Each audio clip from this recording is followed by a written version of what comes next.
Does it ever feel like you or your spouse isn't really there in intimacy? Like they're not showing up and being authentic? Well, on today's video, we are talking about intimacy busters, and this one is a deflated self-value. I'm Mary Whitman Ortiz, Christian sex educator, relationship coach, author, and speaker, and I love to help couples to build the intimacy in their marriage, even if talking about sex has been taboo. So please like and subscribe and click the bell for notifications, and make sure you watch every week because there are new videos. But can you recognize what a deflated self-value looks like? Let me give you some descriptions and see if this rings a bell for you. So first of all, they might say, well, my spouse says these things about me, but I don't believe them. I think they're just saying that. I don't think that it's true. Or they might say, I just don't measure up to what they want. I'm never good enough. And their standard for how they need to measure up and your standard are probably completely different things, but they never feel like they've got what it takes. Also, if you hear words like never and always, ooh, get that little attitude going in there, you know what? They probably have a deflated self-value, and things have gotten blown out of proportion because how they perceive it is very different than potentially how you meant it. It's almost like, are we talking another language? And yes, you probably are. So we have to find a way to build up their self-value so they feel more comfortable and confident being fully present during intimacy. How do you fix a deflated self-value? I've got 3 ways for you. Here we go. First of all, I want you to see them through God's eyes of love.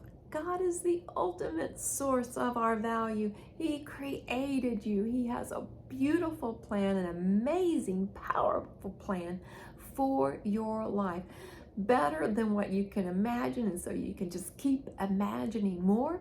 So if it's you that's struggling with self-value and showing up, that is your encouragement. But you know what? It might be your spouse. How can you help them? Well, that brings me to my second point. We've got to kick out those lies of anything that says that you are less than, that you are not good enough. No place for that in your healthy relationship, and you have to replace it with the truth. So it's kind of a pop pop, you know?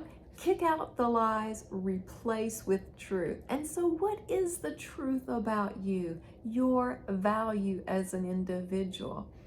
And there are a lot of ways to establish that. Once again, I mentioned that God sees you as his child, as his creation, and he did everything for you. He moved heaven and earth for you. But you can also think about compliments that people have given you and ways that you know you've walked in some strengths and some pretty amazing abilities. All of that will begin to reestablish your self-value. And also, you need to remember that transparency about not having self-value and authenticity to walk that out, whoo, that is courage. You are being so courageous to own that place. And have you remembered that being courageous is really quite sexy? So once you walk through this process, you put your finger on those ways that your self-value has been eaten away, and you begin to build it back up, then you are even more ready for intimacy. And I would love for you to comment, yes, I am saying I'm going to be courageous and I'm going to own these things and I'm going to take action because I believe that enjoying intimacy in my marriage is a wonderful part of God's gift. So if that's you, please comment yes. Thanks so much for joining today.